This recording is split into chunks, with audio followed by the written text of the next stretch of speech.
Good evening and welcome. This is a meeting of the Special Education Advisory Committee of the Halton District School Board for Wednesday, the 11th of December 2024. In accordance with Ontario Regulations 463-97 and guidelines effective February the 1st, 2021, HDSB promotes community engagement and participation by having processes in place for members of the public to ask questions. A Google form was attached to the agenda distributed in advance of the meeting and is also posted on the HDSB CEC website page. Questions posed during live stream meetings of CEC may be answered during that meeting, particularly those related to agenda items, or at the following meeting at the discretion of the chair. For efficiency, multiple questions received that are similar in nature may be grouped together at the discretion of the chair and/or vice chair. Questions will not be attributed. Notation will be made that multiple people ask the same question. Any questions that contain language that is hateful or discriminatory will not be considered. First, we're going to start with a roll call to record who's in attendance, and I'm going to start by association. Association of Bright Children, Kate Lambecker, we have regrets. Autism Ontario, Amanda Winch. Present. Jennifer Laguerre, we have regrets. Alison Brindle, I'm here. We have regrets from Nadina Torek from Community Living Burlington. Melissa Dockery from Easter Seals. Here. Sophia Siddiqui, Halton Down Syndrome Association.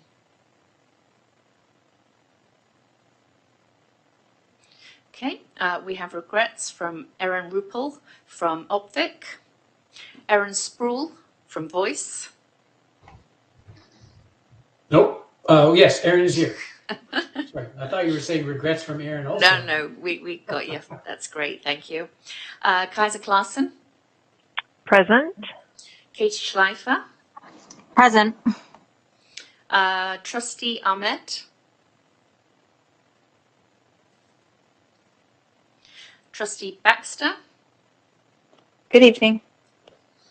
Trustee Zhang. Good evening. And I don't believe we have Trustee Oliver with us this evening. Also in attendance, we have Superintendent Burke. Good evening. We have Principal Spruan. Good evening, everyone. And I'm thanking tonight Kevin for our communications, and we're going to be having other staff from HDSB join us for our presentations, and I'll introduce those at the time. So first of all, we're going to begin by honouring the land. Halton, as we know it today, is rich in history and modern traditions of many First Nations and the Métis. From the Anishinaabe to the Attawandaran, the Haudenosaunee and the Métis, these lands surrounding the Great Lakes are steeped in Indigenous history. As we gather today on these treaty lands, we have the responsibility to honour and respect the four directions, land, waters, plants, animals, ancestors that walked before us, and all the wonderful elements of creation that exist. We would like to acknowledge and thank the Mississaugas of the Credit First Nation for sharing their traditional territory with us. So first, we're going to approve the agenda for tonight's meeting. You've all received a copy. Are there any modifications or amendments that need to be made? If you could indicate your wish to speak in the chat box.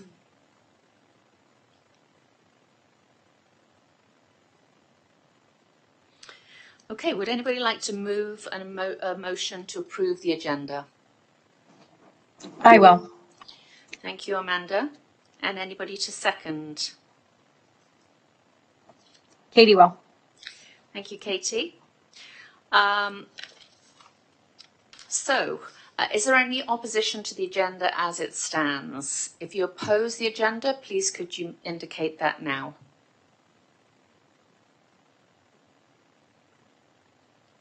Okay, none being seen, the agenda is approved unanimously. Next, we have the approval of our November the 20th, 2024 meeting minutes. Are there any errors or omissions that need to be brought to light?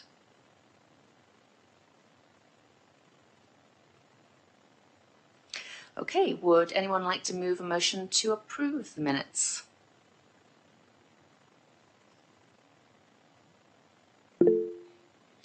Carol, thank you very much. And would anybody like to second? Melissa, thank you. Is there any opposition to the minutes as recorded? If so, could you please indicate that now? Okay, none being seen, the November 20th, 2024 meeting minutes are approved unanimously. So now we're going to begin our action items. We're going to start with a presentation on student well-being. And I welcome the HDSB staff for that presentation.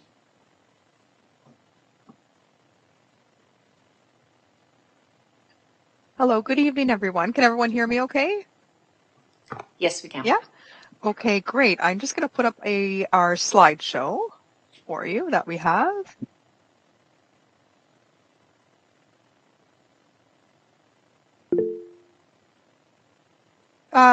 Yes, is there a question? You can go ahead. Melissa?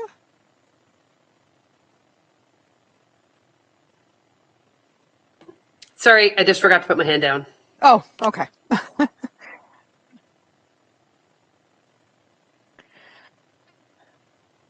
Okay. Okay, there we go. So thank you so much for having us here today. I can introduce the three of us that we're presenting about whole class mental health and well-being learning within our board. Dean Barnes is away. He's unable to make it. My name is Stephanie Wallace, and I am our board's new mental health lead. And we also have Linda Delapaz, who is a system administrator, but she is on our student well-beingist team as well. And we have Maria Glisick, who's the research officer with the board as well. So what we're going to be going over today is we're going to be sharing some of our research findings that we've been doing over the past couple of years, in particular to whole class mental health and well-being learning. So, which I will describe what that means in a couple minutes. So we're going to start with a review of the research projects that our department has been doing. So a few years ago, the Ministry of Education gave funding to our student wellbeing department to conduct research on the mental health and wellbeing initiatives that are in our board. So we've been lucky enough to have some of our research department's time, energy, and skills help us with conducting some research that we wanted to kind of see what's working, how many schools are running whole school learning, how are our students feeling about that learning, and how are they feeling about social work and child and youth counselor support. So the ones highlighted here are the research projects that have to do with whole school learning. And Maria will review all the data that goes along with these research projects. But the first one, we have done multiple year studies on what's being delivered in the schools in terms of well-being instruction in the schools. We've talked to teachers, students, administrators, CYCs, social workers. And we've also surveyed administrators to see how they feel it's working. Is it running in their school? Do they know who to contact to get help to running whole class learning in their school? We have trained several, I think almost 100 teachers in Second Step, which is a social emotional program that has many lessons focused on problem solving, healthy relationships, emotion regulation. So we've been doing focus groups with those teachers that are running it. Our child and youth counselors also run that great program. And then we've done a couple other surveys and research that aren't necessarily about whole class learning, but also give us great information. We are currently in their second year of doing a helping relationship student survey. So any student that's 7 and 8, and then high school, grades 7 and 8 in high school, that has seen a social worker or a CYC one-to-one will be given a survey at the conclusion of that service, which will ask them questions about, did they feel supported? Did the worker ask about my identity? Did I enjoy my time with this person? Did they help me with their problems? And we got a lot of great evidence that it is very helpful, and a lot of great feedback that helps us build our professionals and provide some PD relating to kind of some gaps. We also did some research with parents. We've done feedback with the student summer wellness program as well. So what is whole class mental health and well-being learning? So whole class learning refers to teaching and learning opportunities for the whole class that are really focused on mental health and well-being. So it could be community circles, it could be learning in the curriculum, it could be using a direct social emotional program. And you see that we have the pyramid or the tiered level of support here. And at the end, if you don't know what this is, I can explain it for sure. So what we're looking at, focusing a lot of our energy and research is that bottom tier, which talks about whole class learning, that every student in every classroom should learn about mental health, whether it's their own mental health, their own well-being, how to help a friend, things they can do to them for themselves. We want them to know how to get help if they need it. We want our students to feel included. We want them to feel welcomed and that they belong in all of our schools. And then as the tiers go up, it becomes more intervention based. So that's when perhaps you would have a social worker involved or a targeted group from a CYC. So whole class learning is very important because it provides students with the opportunities to enhance their mental health and well-being. It's also very much in line with our multi-year plan, our old one and our brand new one. It also is, it provides the learning that we probably didn't have as kids. So it is reducing stigma. It talks about having a bad day and having a couple bad days or having an emotional reaction to something and normalizing that and teaching students how to deal with that. So they're building kind of the resistance as they get older. So when I said it's in line with our mental health strategy, which in the previous slide, there is a link if you'd like to look more closely at it. And again, it also ends in 2024, so we are going to build a new one as well. So the priorities in the mental health and well-being strategy are that students have awareness, knowledge, skills related to cognitive, spiritual, social, emotional, and physical well-being. So it's that all-encompassing learning that we want all kids to have, not just kids who exhibit more of a mild to moderate mental health issue. We want students that are actively engaged in planning mental health promotional activities. We want these students creating activities by students for students, and we want them to promote the whole school approach in mental health promotion. So again, destigmatizing. So if we have an event about mental health and wellness, everyone knows about it, it's talked about, and students are involved in that creation. Okay, I'm going to pass it on to Linda. Thanks, Tiffany. No problem. My pleasure. So we just thought we'd capture just a few things that are happening in classrooms across our board every day. It's important to remember that these are strategies that educators use typically to create a welcoming and supportive classroom. You'll definitely notice that some of these things are at the beginning of the school year, like building a community. And those first few weeks of community building does set the tone, but the real work is fostering a nurturing environment that continues throughout the year. So all of those other indicators are things that are done continuously throughout the year. And the role of the educator goes far beyond academic subjects. Teachers have a profound impact on student social emotional development and well-being, and they do create safe and inclusive space, building strong relationships with each student, teaching coping skills, and fostering open communication. And educators play a pivotal role in supporting their students' mental health, helping them just not to succeed academically, but also how to grow emotionally and build positive peer relationships. And so you'll see through these activities that there's opportunities to normalize conversations about mental health, to face emotional challenges and create some focused emotional regulation and coping strategies, build trusting relationships, and more importantly, build a safe and inclusive classroom.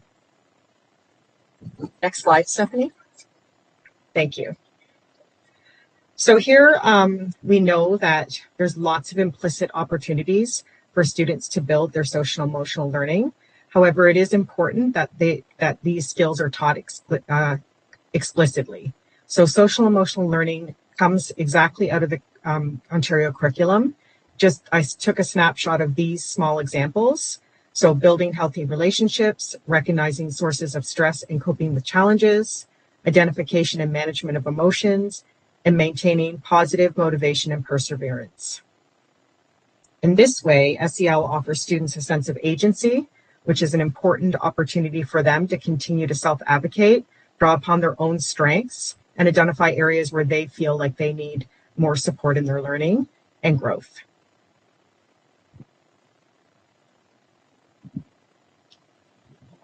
And in the next several slides, we're going to showcase the results of the 3 studies that Stephanie has mentioned in one of the previous slides. And as I introduce the results of each studies, I will actually explain the study in more detail. So Stephanie, we can advance to the next slide. Thank you. So one of the studies is multiple case studies that involve visiting schools that have been implementing a whole class learning in the entire school, which means every classroom has been receiving whole class learning on mental health and well-being. And as I visited these schools, I spoke or conducted focus groups with students, with teachers, and with administrators. And I also spoke with CYCs who are involved in helping teachers implement whole class learning in these schools. I won't be presenting all of the results of the study here, but what we wanted to feature is really student voice and the benefits that whole class learning has produced for students. As you can see in the slide, the whole class learning provided students with tools to better understand their emotions and to solve problems. They also indicated that it helped them cope with stress and manage anxiety, but it also improved classroom climate and student emotional state, as well as their mood and behaviors. It also provided opportunities for community building and collaboration. So students often mentioned enjoying circle time or enjoying and really being engaged in activities that help them connect with other students, not only at the curriculum level, but at that kind of human peer-to-peer level. And that was all done through interesting activities and through engagement and that collaborative community building. It was also important that it taught students on how to seek help. So not only help for themselves, but also how to help another student or refer another student to find the appropriate help they may need. It was especially deemed helpful for students who struggled with mental health and well-being challenges.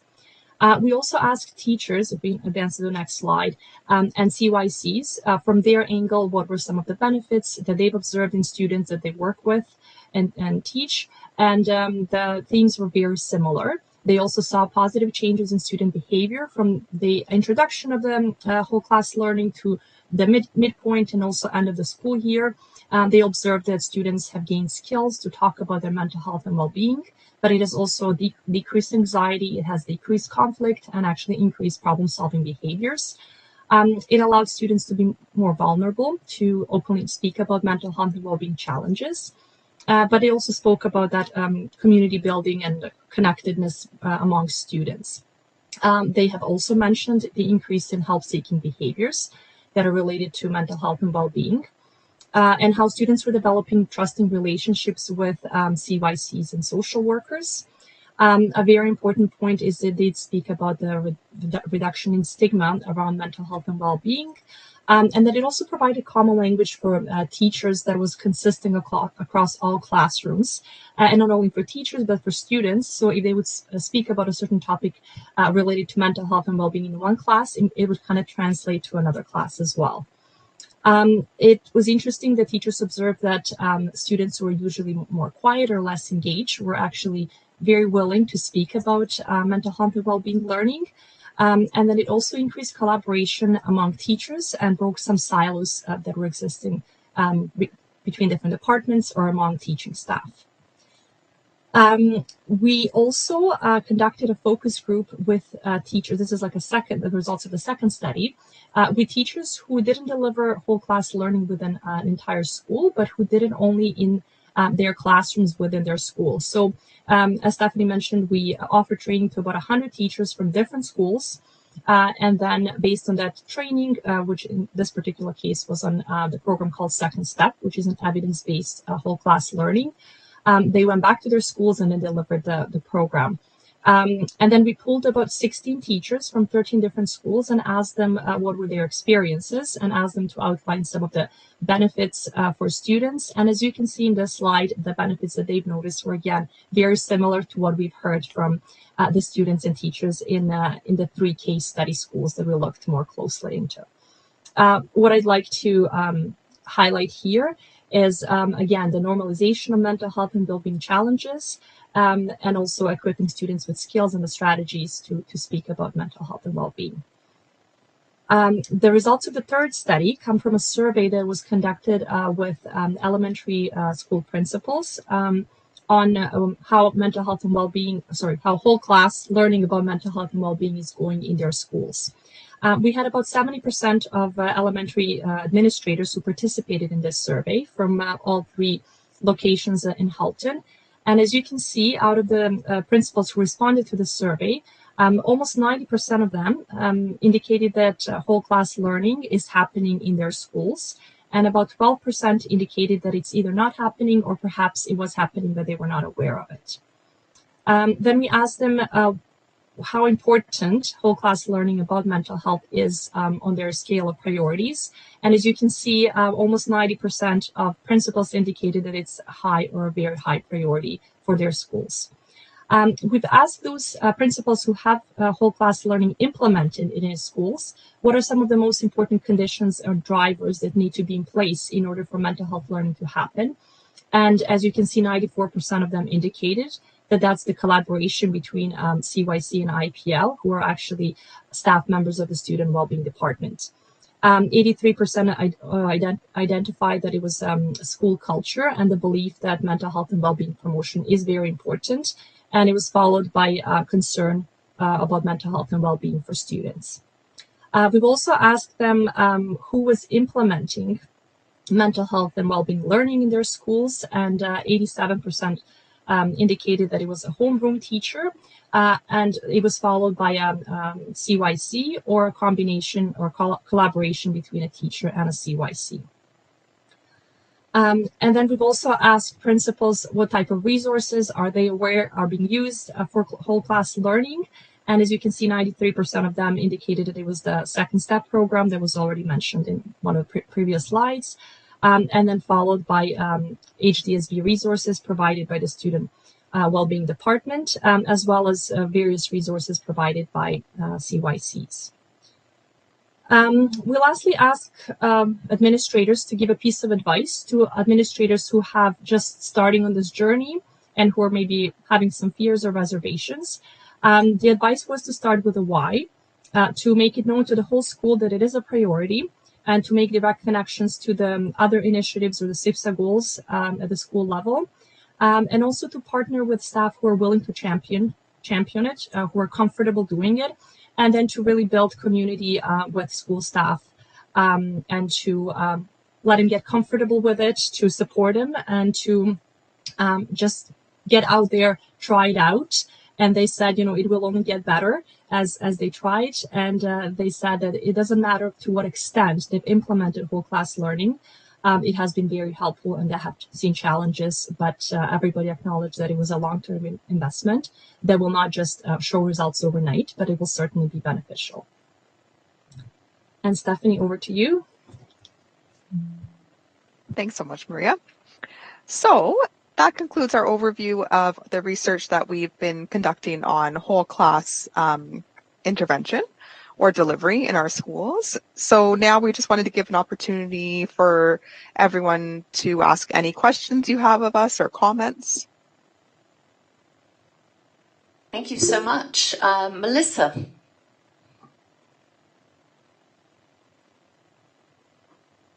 Hi there. I just have a few questions regarding this, the new de-streamed academic program happening in grade 9. Just anecdotally amongst, other parents in not only my group, but also for my typically developing son, his experience in grade 9. And I would say generally, I find that the parents and the students are reporting extremely high levels of stress and anxiety with the new D-Stream program, particularly around now when it's exam time and many are getting told that they're on the brink of failure, et cetera, et cetera. So I'm just curious if you have data from a group that was not part of D-Streaming, and you'll subsequently follow that up with a group that has been part of this D-Streaming, because I see it as a huge, huge increase in anxiety amongst kids.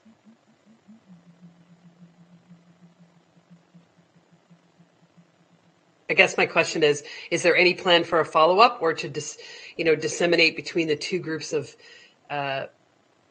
cohorts, those students that were part of the D-Stream curriculum and those that are not?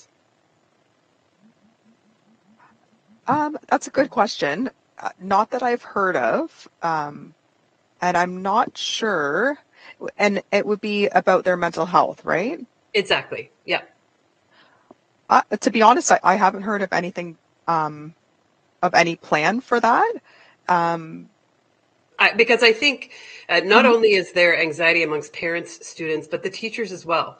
And, to be honest, it's a very difficult program from implementation. So I think the board needs to focus on, are we doing the right thing with de-streaming?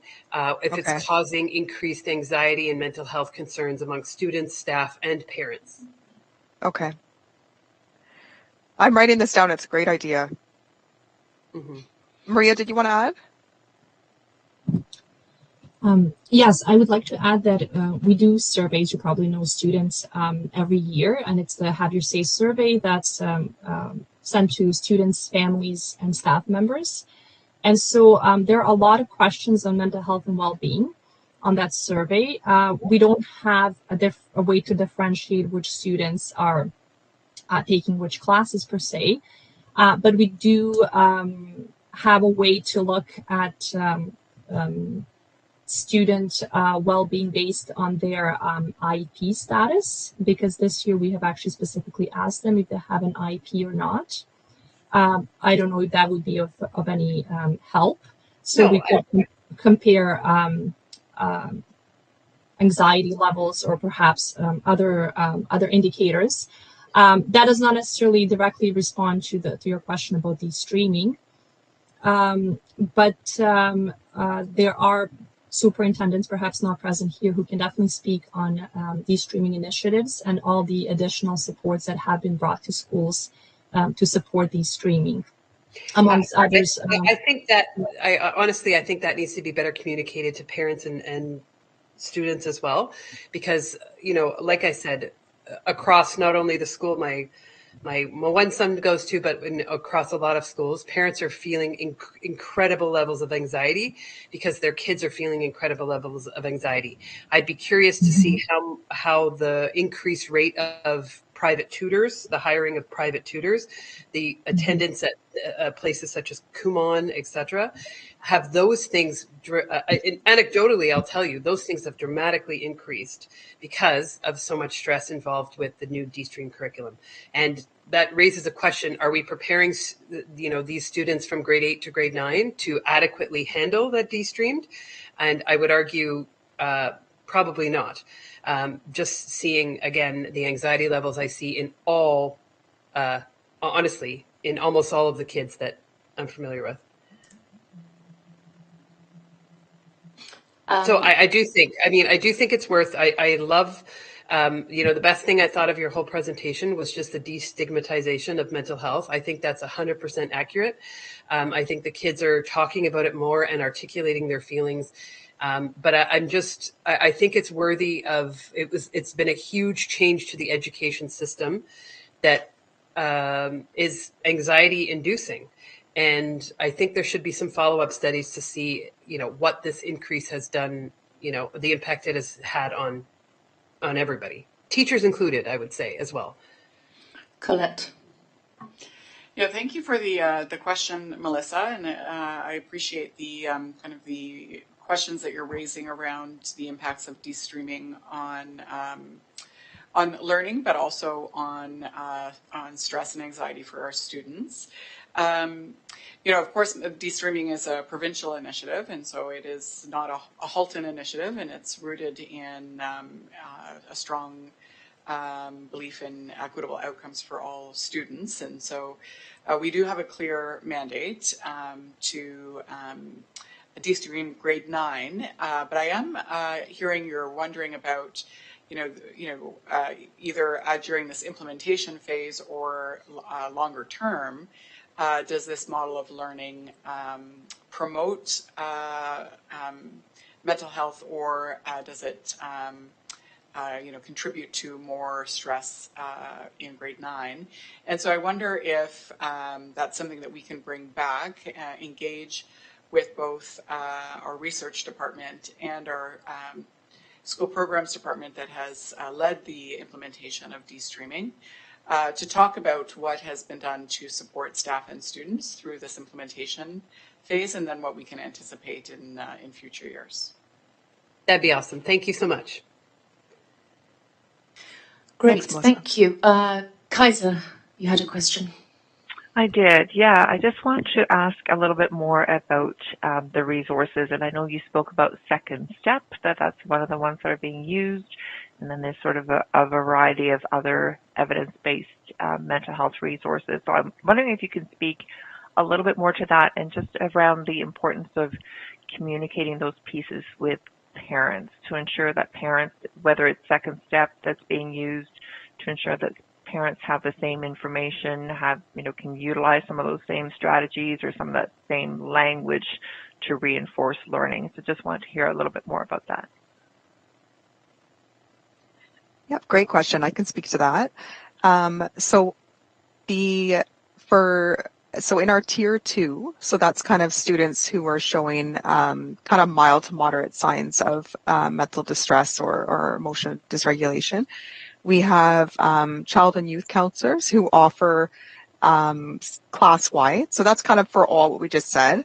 And they also deliver small groups for students that are brought to SRT that are needing a little more intervention. And I'm going to put the menu of service in the chat here so you can look at it when I'm speaking to it. So every program that the CYCs run is evidence-based and has also been reviewed with a cultural lens. Share anyway. Okay. So you'll notice that we have, and this has grown over the years, so we have multiple programs for diverse learners. We have multiple class-wide options. I'm just going to look at them now. So you can kind of look at them, and it talks about their age. It talks about what they'll teach. So every one of these programs can be spoken about at SRT from parents, and they are vetted and evidence-based. And there's quite a few of them here. So that's for our child and youth counselors. Our social workers, so that's social workers, you're kind of getting to tier 2 and tier 3. So the individual support, they also, over the years, we've really narrowed down to using evidence-based therapeutic models. We use, our social workers have been trained in cognitive behavioral therapy. They've been trained in dialectical behavior therapy, narrative therapy, brief therapy, and they can also run cognitive behavioral groups as well. We also have a peers program. It's called Peers Program. It's for students that are either on the spectrum or thought to be. You don't need a diagnosis. And we have that in our grades. I think it's 4 to 6. Maybe it's older. But we just, for this year, we started piloting it in high schools as well. So that's been great for kind of older kids. So we do have a wealth of programs, but you're right. So when you say sharing it with parents, we are going to update the website to show parents. What we found, we offered groups in the summer, virtual child and youth counselor groups, and we put 5 options out. And what we found was the response from parents was massive. So in about 12 hours, we had 450 parents requests for their kids to be parts of these groups. So we actually had to close the form, unfortunately, because we only had 4 staff willing to work in the summer.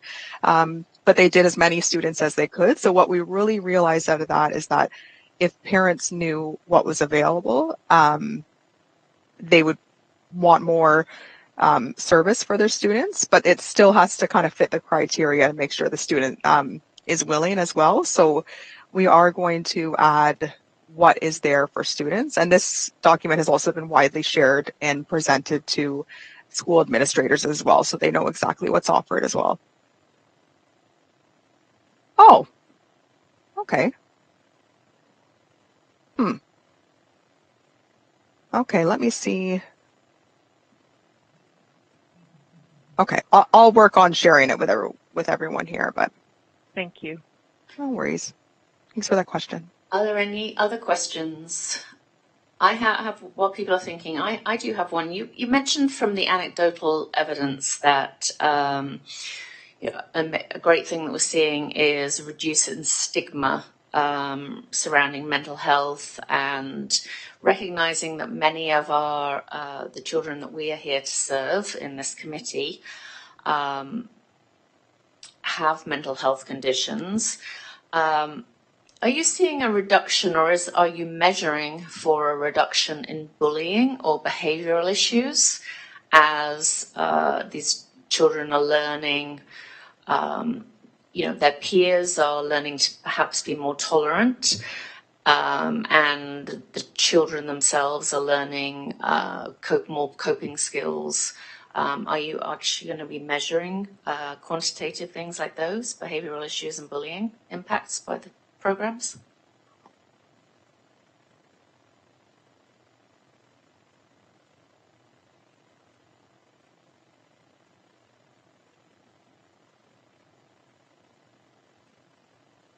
Maria, in Javier say it speaks to bullying, correct?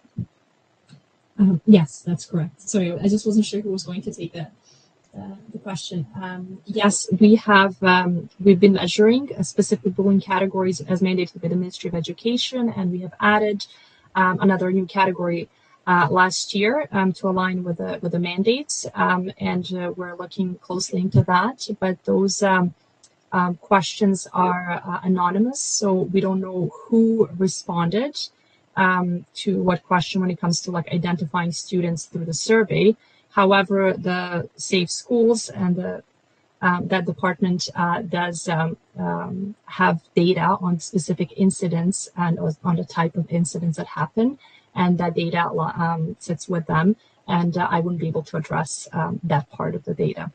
But I can tell you that generically across the board, yes, we do look at the prevalence of bullying behaviors. But in terms of situations where this whole school mental health well-being programming is being implemented at a school, so in theory the whole school is benefiting and becoming more tolerant and has reduced stigma, one would expect and hope that the incidence of bullying and behavioral issues would decrease.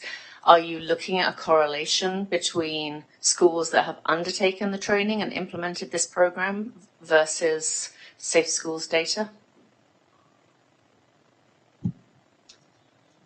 We haven't so far, but that's something to take back for sure.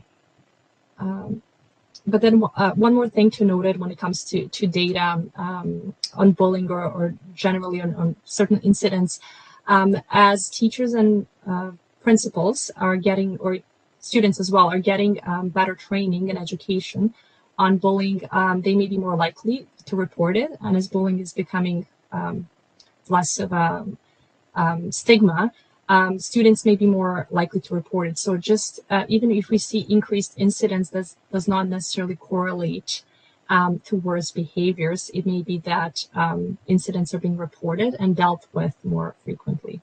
I'll just leave it at that because I don't have specific incident data. No, that's a fair point. Yeah.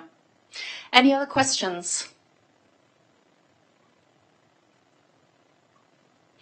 Okay, well, I'd like to thank you very much for coming in on middle of December to present this to us.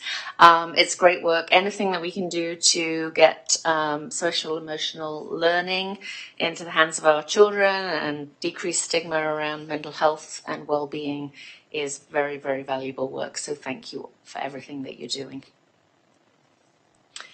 And we're now going to move on to item 2.2. And if you want to stay on and listen to us, that's great. If you want to go and do something else, you're very welcome to leave the meetings. But thank you very much for joining us this evening. Of course. And thank you all for having us and your feedback.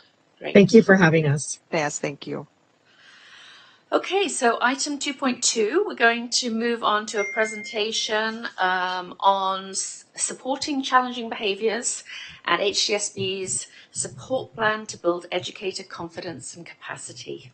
Sounds wonderful. So I'm going to hand it over to you now. Okay, hi everybody. My name is Stacey Farrell. I'm the Vice Principal for Special Education Services. And this is probably my third or fourth time presenting about, over the last 4 years, about our initiatives to support students who, when they have a stress response, it is very much a challenging behavior for the people around them, whether it be their parents being called, it be the classroom teacher, the core team, or students, and of course the students themselves. And so what I'm going to share with you today, I'm just going to turn it into the slideshow and share my screen. Share. So I'm going to share with you today is our sort of next level of the work we've been doing. And so what that looks like is there's a lot of acronyms. I do explain them in the presentation and I will refer to them, but they are written there as well. So our SBSWs, Specialized Behavior Support Workers. So for those of you who've seen me present before, you will notice a pattern. I usually start with why, because I, as a leader, like to know why I'm doing something so I know where I'm bringing people and where I'm going. So I have shared this statement before. Our why in special education services often revolves around this statement because we do recognize that the decisions we make every day have a very profound impact on our students. And so it's really important that we have a why to come back to and ground ourselves in the work. As you're all aware, work around special education can be very challenging. It can be very emotional. It is highly rewarding. And when all those emotions are involved, it's really important that we bring ourselves back to being grounded in why, because it's easy to go off madly in lots of directions and not focus on what we need to focus in front of us. So the purpose of the Specialized Behavior Support Worker, or SBSW, is they're a person who is itinerant, and their entire mandate when they are in a school for 6 weeks is to build staff capacity and confidence to manage challenging behaviors so the students can return to learning. And so that's the really important part. The ultimate why is in schools, student achievement. And of course, to do that, and I do apologize, I have a Siberian Husky and it's her witching hour and I can hear her and I don't know if you can. There isn't a wolf in the background. It is just a Husky. Someone's taking care of her, but she's yelling. So I do apologize. So is to build that staff capacity and confidence so students can get back to learning. That achievement, we don't want to lose sight of the importance of that achievement. An SBSW works with school staff, not in place of school staff. Any work they are doing needs to be able to be replicated by the school staff because their role does fade after 4 weeks. And ideally, what they do day to day is model and coach the implementation of positive and proactive behavior supports and then fade, right? And those positive proactive behavior supports are intended to improve student engagement and achievement. So where did these wonderful people come from? Well, as has been shared here, we did review the behavior resource classes, the process for that and the impact on students. And the outcome of that, of course, were that students are best served in their home school where possible. That doesn't change, however, that we still have students who require a trauma-informed adult response that's rooted in anti-oppression that are beyond Tier 1 and Tier 2 strategies, beyond whole class room management strategies, or even smaller group. So we do have, out of all of that, we have SBSWs, but no longer having BRCs in the same capacity. We have these people, so what should we do with them? How do we leverage them to continue to support the system? So last winter with this committee, I shared our guide to supporting challenging behaviors. It is linked here for anyone who would like to have a look at that. And that is a guiding document for our special education services instructional program leads, or IPLs, that they work with schools on. It's not a checklist. It is very much a conversation. So when we ask a question about, what strategies have you tried to help reduce the impulsivity of a student in a classroom, we ask, how do you know that it was successful or not successful? So we're looking for evidence. So this guide is intended to find out what the student could benefit from tier 1 in the classroom, what maybe is next level, and then, okay, we're at tier 3. Now it might be time for an SBSW.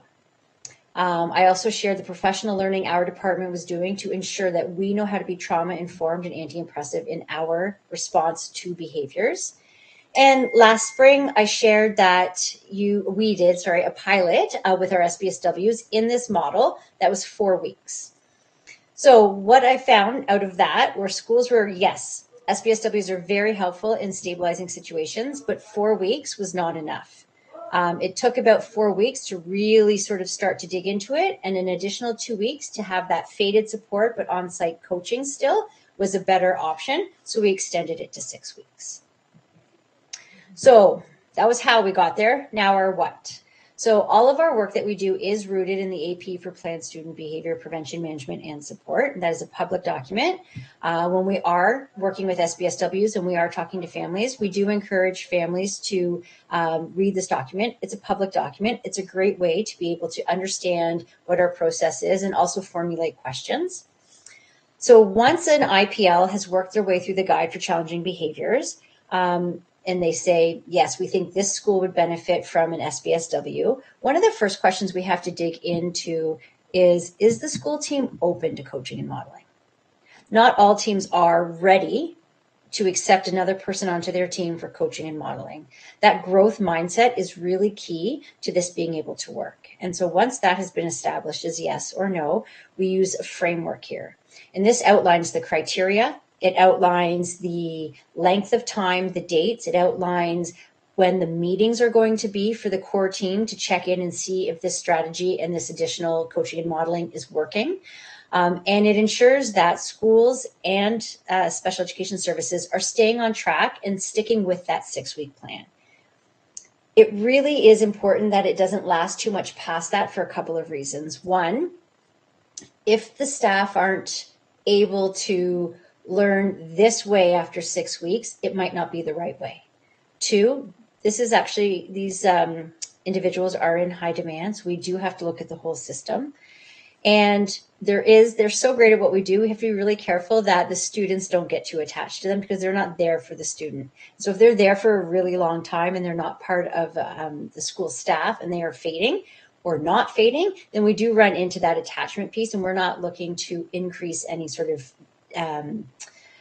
relationship disruption for the student.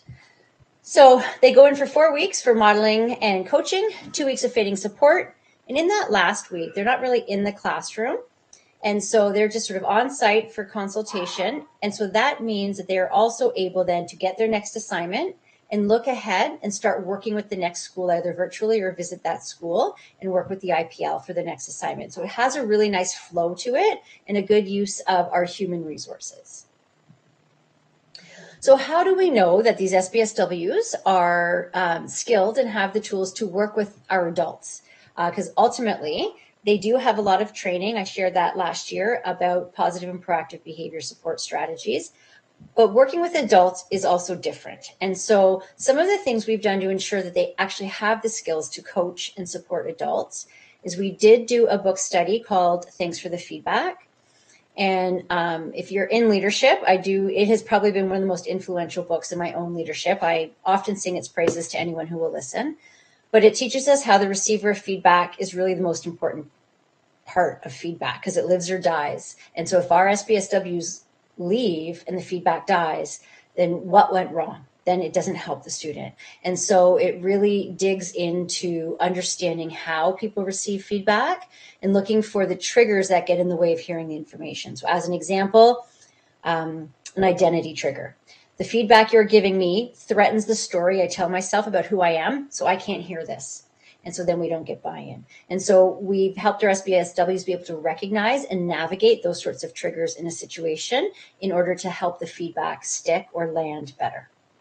Right now, we're running a coaching series. So it's a 4-part series. A 5-part, 4 parts of learning. And the 5th is developing an inquiry project. And we looked at what makes an effective coach. We looked at the adult learning model. We looked at how to navigate resistance and conflict in the workplace, whether it be towards themselves or if they see it on teams. And the last session we ran was looking at different coaching models that have been successful in education. And so what we're doing now in January is taking all of that, and each SBSW is going to take their learning and develop a working model for themselves that they can use to improve their coaching. And then we'll be monitoring that in the second half of the school year for success. We've also ongoing collaborative problem solving training and refreshing. We've done professional development for de-escalation through the Crisis Trauma Resource Institute, or CTRI. They've all been trained in crucial conversations. And in December, we have a guest speaker, Larissa Lavalde from the CTRI again, coming to present a workshop. It's actually for our whole department, but including the SBSWs, challenging behaviors in youth, strategies for intervention. So we do have a commitment to ongoing professional development to ensure that they have the skills to work with the adults. Of course, to work with the students, I've just reposted the previous training. This slideshow, I believe, is available for everyone here. So if you'd like to dig into it deeper, you absolutely can. And you can email me anytime. And I actually love talking about this stuff. So if you ask questions, I'm going to answer lots and with depth. So please feel free to reach out if you have more questions. But again, resources to inform strategies to support our students. Our SBSWs also work with the Student Wellbeing Department. So on the last PD day, they spent the day with the CYCs, ensuring that they are aware of strategies CYCs may suggest to schools so they can support the adults in implementing those strategies if that is appropriate. That awareness is really important. Which brings us back full circle to why, right? We have a profound impact on students, and our decisions really need to center students. And so using this human resource, or SBSWs, as an itinerant team has really proven anecdotally, we're measuring right now, but this is the first full school year, so that evidence will be coming in, but anecdotally so far, it has been very successful. We did have one school where we started an SBSW assignment, and the team just was not yet in a place where they were able to hear from someone else. And so we did have to cut that short, which is actually really great learning for us, and how we set up the assignment. So it's been very successful. And we are monitoring our impact. So again, we're looking at how often is the safety plan used and anything that accompanies that. Are students' time being spent in classroom? Is that improving or increasing? Are the staff able to articulate the behavior support plan? So again, the plans are informed by sometimes a VA, sometimes an IPL, sometimes the core team. It's often a group effort. And so the SBSW implements those plans that have been created. And so our staff at the end of 6 weeks able to talk about that plan with a really deep knowledge so that they can support students. So that's one of the things we're measuring. And that's in that framework on what staff are doing in those 6 weeks. We have been providing feedback surveys. And then long term, what we'd like to do, we have to figure out how to do this yet. So this is more long-term thinking. It's not happening yet. It's a student listening session. So our board in school programs and in special education services, student well-being, we've been using Street Data, the book, for some really great ideas on how to engage student voice. And there are samples of listening sessions that are actually, the framework fit this really well. So we need to build this with purpose so we are able to make use of what we learn from students. So that full circle back to our why brings me to the end of how we are using SBSWs and what that looks like right now. And so if there are any questions, please ask. Yeah, thank you so much for that, Stacey. That's very, very interesting. I do have one quick question. If you have a school that obviously you've been brought in because there's a student at a tier 3 level that needs support, and yet you have a school environment that you don't think that staff are ready to hear that coaching, what happens then for the benefit of the student? In the one, I can't speak to it large scale because it's only happened once. And in that particular case, the team had some ideas on what they wanted to do and how they were working, and they did not feel they yet needed that additional support. So the team isn't not working on something for students. So there is sort of a conversation of we may be coming back in the new year to continue to support that school. I mean, hypothetically, outside of that one school where things are actually happening, we're not ready for our input yet. So if it weren't that, I mean, that's hard to say. Principals manage their schools. And so that would just have to be a conversation around this support is available. How would you like to talk to your team about what that can look like, about what's going well and what's not going well? And is their intention and their impact lined up? But a principal would most likely have to lead that question or that discussion. Yeah, okay, great. Thanks. And how are parents involved in this? I mean, obviously, or are they involved in this? I mean, we obviously this is a situation, a tier 3 situation, a lot of behavioral challenges in the classroom, but most likely parent is seeing some of these play out at home as well. Is there any involvement of parents in the process? So when a student, when this level of support is required, then there has been case conferences along the way that involve families on what the school is doing and how we can partner. Sometimes they are brought to our professional services consultation, which is PSC. Parents are invited to those. We've actually shifted that practice this year to give more room for parents to be a part of that. That's a combined student well-being and special education services service. And the behavior and safety plan, of course, are shared with parents. And again, when the behavior is at this stage, parents are an ongoing part of the conversation. SBSWs don't speak to parents because their job is with the school, but the core team can share successful strategies that come out of this work with families. Okay, great. Thank you. Any other questions?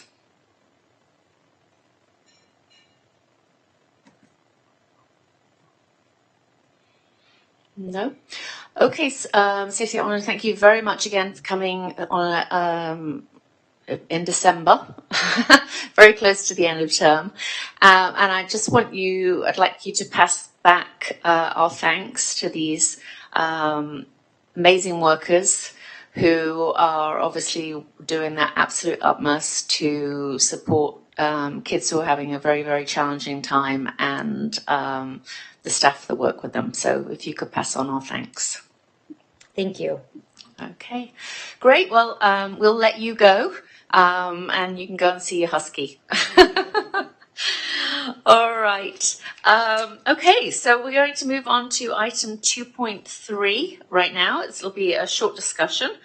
At the last meeting, was brought to our attention a letter that had been sent to the Limestone District School Board by the Limestone District School Board to the Registrar and CEO of the Ontario College of Teachers, specifically asking them to increase the amount of training that incoming teachers are given on special education.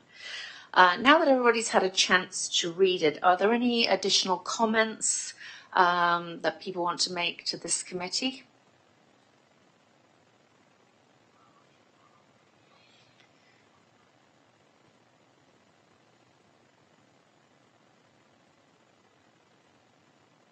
Nope. Okay. In the past, we have on occasion written similar letters. Does anybody feel that would be a valuable use of our time, or are they happy to leave it in the hands of Limestone?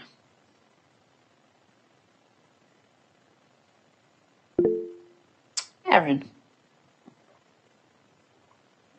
Yeah, I mean, I thought it was a really well written letter, and I agree wholeheartedly with what they say.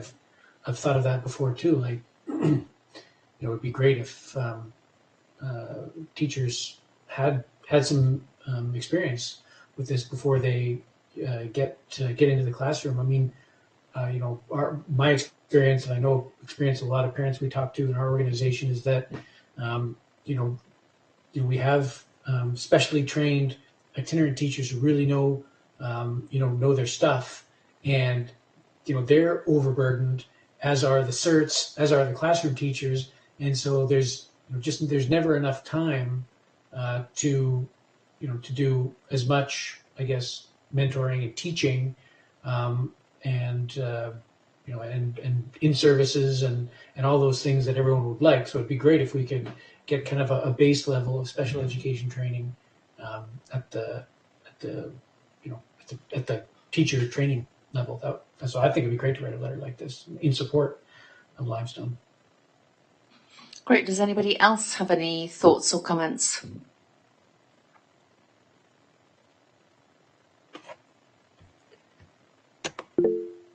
Melissa. Yeah, so I just want to add, as a teacher myself for many years, I think a huge factor is that the clientele of the children that we serve has changed so dramatically over a period of time, and I don't think teacher preparation courses or programs have really been able to keep up.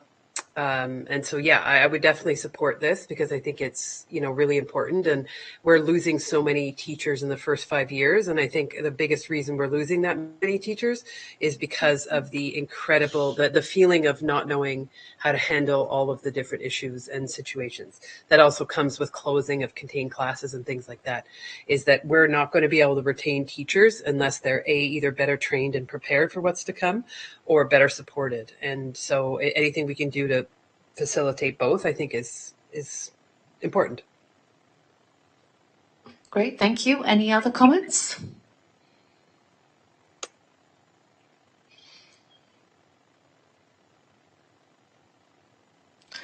Well, we have two people. Would either Erin or Melissa like to move that we write a letter in support? I'd happily move that we write a letter. And anybody to second? I would second that. Okay, Melissa, thank you. Is anybody in opposition to writing a letter? I'll write a letter on behalf of SEAC, supporting Limestone and their request for teachers to receive more up-to-date and adequate training in preparation to become teachers in our system. So anybody who opposes that motion?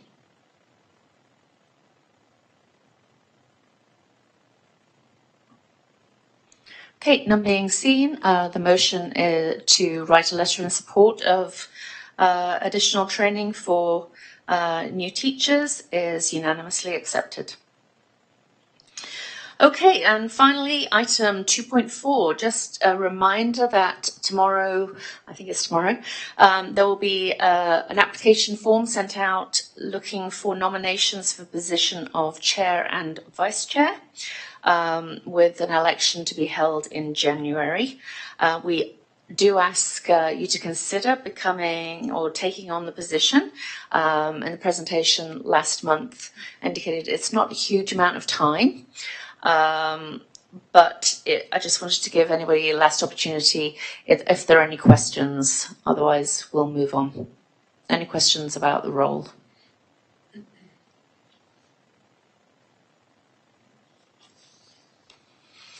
We have also considered open to discussion about if no one takes on the role. And that a possibility then is we look at making it a revolving position. That would change monthly. That doesn't necessarily allow for continuity, but it would ensure we have a chair for every meeting. So again, if there are any questions about that potential approach or other strategies that we might use, please reach out or raise them now. We are going to move into a discussion and question period.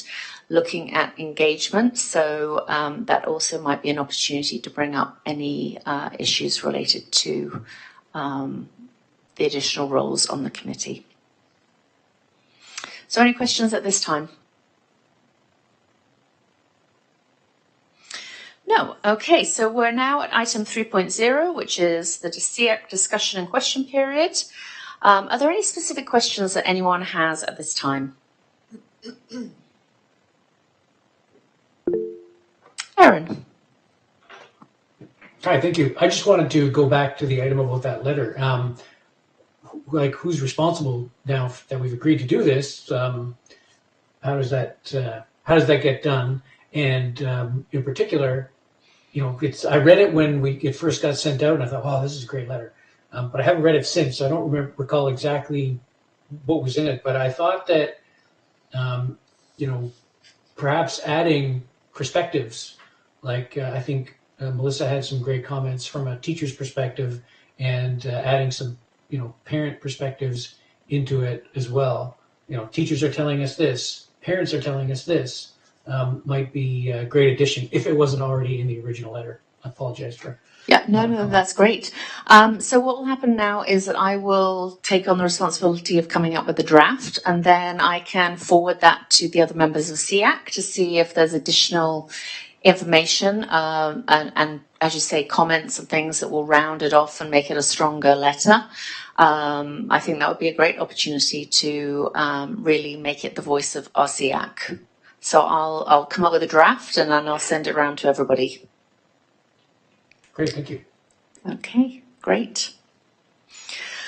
Okay, so we're now actually going to move into a breakout session. We haven't had one of these for a while.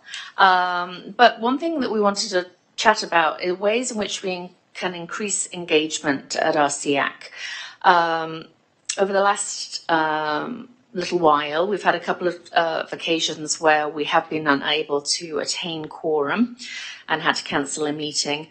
We wanted to give everybody an opportunity to discuss any challenges that you may be having participating on SEAC at the moment, or strategies that we can use to increase participation, things that we would like to see brought to the table so that we can offer our advice. It will be about I'm going to say about a 10-minute discussion. And really just trying to get some ideas about what we can do to increase engagement. As it's mentioned, you know, many of the other SEAC committees have actually all come back in person. It does get a little bit lonely sitting here next to Colette and Kevin at the far end of the room. So I recognize the convenience. But again, if we're looking at engagement, you know, what strategies can we use if some of us are remote, some of us in person? How do we increase engagement? So I think it has been set up to move us into breakout rooms, and feel free to have a discussion about the good, the bad, the ugly, and then we can collate that and try and come up with some strategies to make sure that SEAC is adding the value that it should be.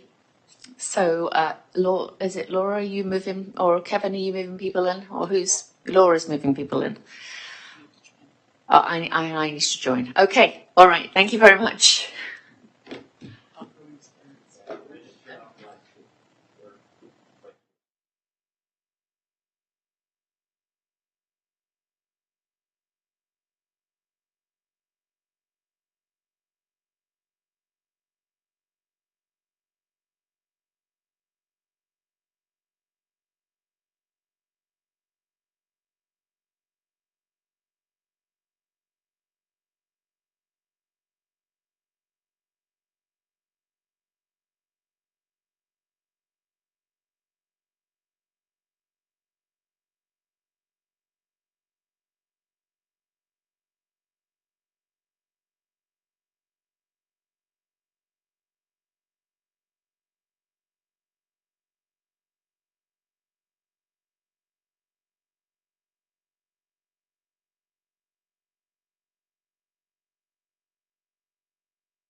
All right.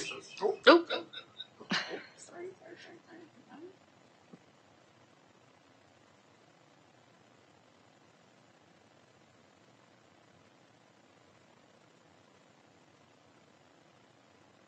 All right, thank you, everybody. Welcome back. So, unfortunately, due to technological challenges, mainly mine, I wasn't able to get in. But Laura was taking some notes and was it another meeting? So hopefully that's given us, we can collate that information and perhaps bring that forward for further discussion about how we might improve engagement once we're able to take a look at all the different comments from everybody else. But hopefully that was a useful experience, a useful opportunity. Does anybody have any questions or any comments that they'd like to raise in front of the whole group?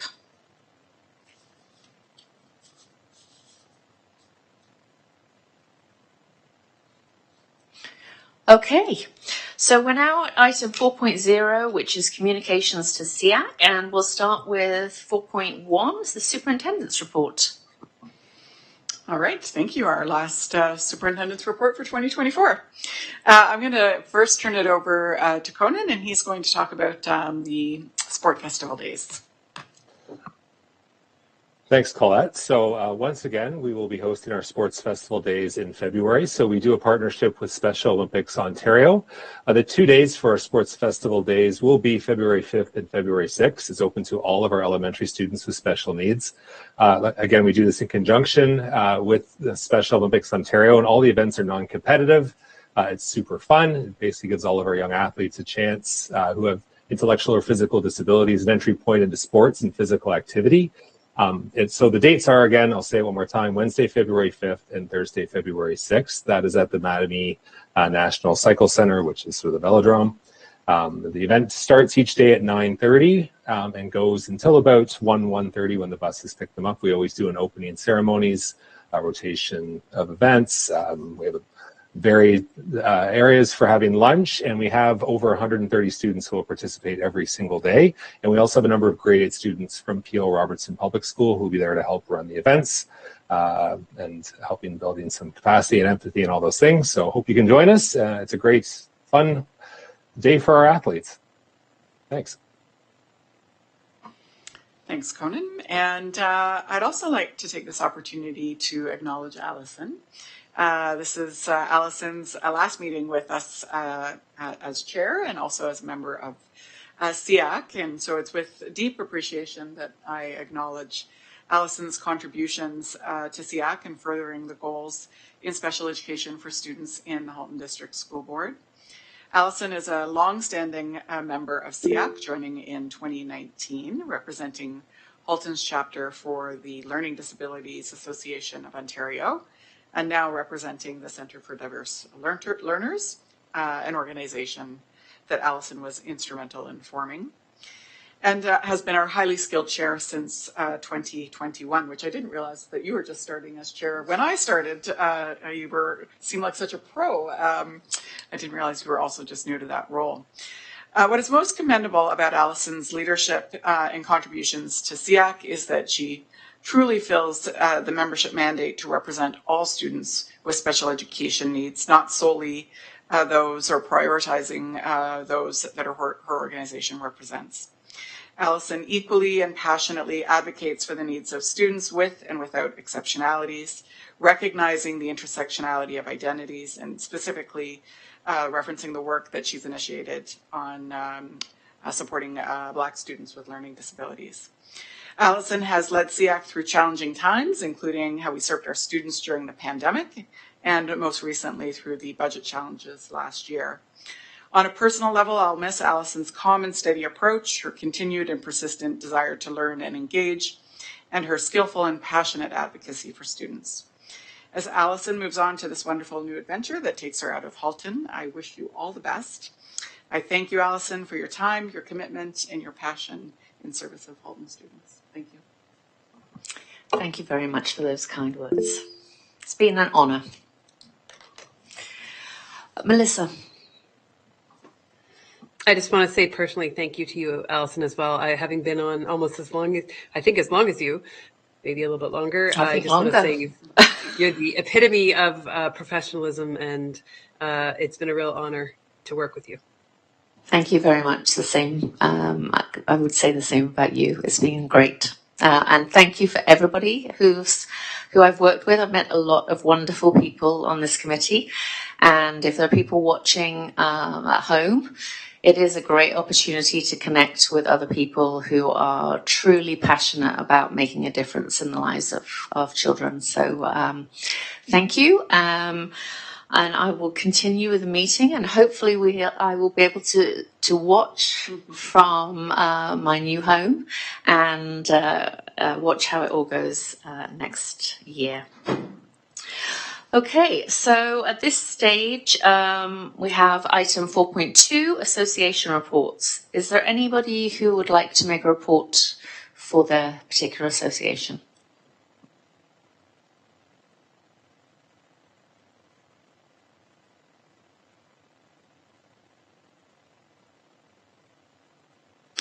Okay, I'm sure everybody's getting ready for the holidays, so it's probably not the time to be starting massive programs. One thing that I did note that Laura had put into the chat was the PIC conference. So again, just letting people know about the date of that. It's always a great opportunity. And if associations do want to attend, that it's always a wonderful way to meet families and make them aware of the services that your organisation provides. So do consider coming along both as a parent or to learn more. I say I always learn a lot at those PIC conferences. So we're now at item 4.3, the trustees report. Hi everyone. I would like to take this opportunity to congratulate Alison for her efforts, achievements, and great leadership with SEAC. Thank you very much. All the best. Thank you. And we just heard that there's a PIC conference. The PIC conference, we can have a table. We are doing the planning for the PIC conference. So every year we can have a 600 and 700 participants. So it's a great opportunity to promote our work, and we can introduce our work to more people, the parents community. So it's a great opportunity. So if you have any questions or the event planning something, or you want to do a workshop, please contact me. And because I'm a member of a PIC. So at this time, at HDSB in December and January, we have several application deadlines. This is a friendly reminder. So several application deadline, including January 11th. That's the application for secondary school transfer. And also January 31st, that's for French immersion application. So all the parents and community members don't miss if you want to. This is the opportunity, so you can still get more information about those programs if you like to apply. So don't miss it. And another update about the Halton Region Public Health is visiting schools to offer school immunization clinic for grade 7 and up catch-up immunization program. Halton Region also offers community immunization clinics, but the schedule for December is fully booked. More immunization clinics are being planned for early 2025. Please check Halton Public Health for the schedule. And another is, it is almost the holiday time. So exciting for everyone. And we wish all children and every HDSB community members Merry Christmas and a Happy New Year. For our community members, we will meet in person or online in SEAC meetings again in January. Thank you, everyone. Thank you very much, Trustee Zhang. Okay, we're now at item 4.4, committee reports. Kate is not here, so we will leave the Mental Health and Wellbeing Strategy Steering and Advisory Committee. Basically, at this point, that we have two committees that are looking for representation from SEAC, and I'd like to put out there and request a volunteer. The Accessibility and Coordinating Committee, we're still trying to find out the actual date. Oh, we have it. Yep, so the next meeting date is February 6th, and this committee only meets quarterly, so it's not a big commitment, only 4 meetings a year. During the day. Yeah, so that's during the day, 4 times a year. That's for the Accessibility and Coordinating Committee. So again, if anybody would like to stand for that, please let us know. Again, we will be looking at Amanda. Can you just elaborate a little bit on what exactly that is? Colette. So it is a committee that is formed by staff and community reps. From the staff side, it's Human Resources and Facility Services that chair the committee, and then we have representation from Special Education on the committee as well. And it's really to look at all of the aspects of accessibility and how do we ensure that our system is accessible for both students and adults. So it's not just from an education perspective in terms of accessibility for our students, but for our employees, for our members of public. How do we ensure that we're meeting all of the AODA requirements?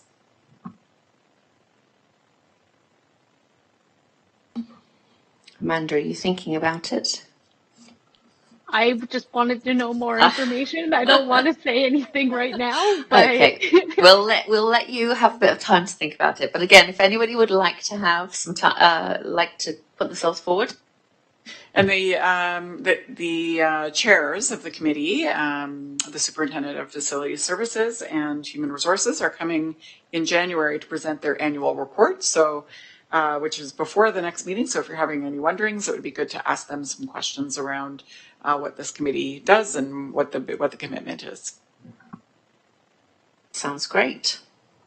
Again, another thing that we need to fill. In the past, I've done this, but the calendar committee. So every year there's a meeting, and the calendar of all the holidays, the PD days. We go through with a fine-tooth comb and basically set the calendar. There are lots of staff groups involved.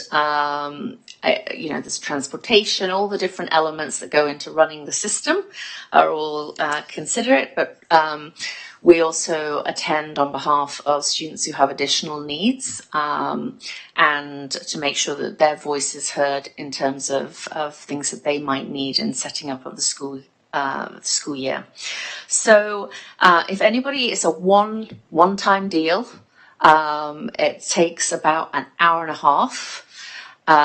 It's in the middle of the day. I can't remember. I think, Laura, I don't know if you know the date. I believe it's January the 16th. January the 16th. It's an hour and a half of your time, and it's basically pretty much everything is covered. They have a very clear outline of what will go on, other than if there are any major issues that you see as both a parent or a community rep. So if anybody is willing to attend that meeting on January the 16th, again, I don't know what the time is, Laura. It's probably around about 10 o'clock, something like that. Yes, 10 until noon. 10 until noon. Okay, and it usually is quicker than that. But if anybody is available and would be willing to go on behalf of SEAC for the calendar committee, please reach out to Laura and let her know, so that we can make sure that the voice of our students are heard, particularly as it relates to the starter of the school year. Okay, so we're now at item 5.0, which is the next gender order paper. Are there any specific things that, so I hear we've got AODA coming, and we'll have a discussion on the feedback from the breakout session. We can summarize that. But if there are any things that other people would like to see on the agenda, then please do let us know. And again, if there are community agencies that would like to present or that you would like to hear present, perhaps there's another agency that you've become aware of that doesn't necessarily have a seat at SEAC, but you'd like to understand a little bit more about what they do in the community, we can always look at inviting them in to give a presentation. So there's the opportunities for that as well. Okay, any items that jump to mind right now? Nope. Okay. All right, with that being said, once again, I would like to say what an honor it has been to work with all of you.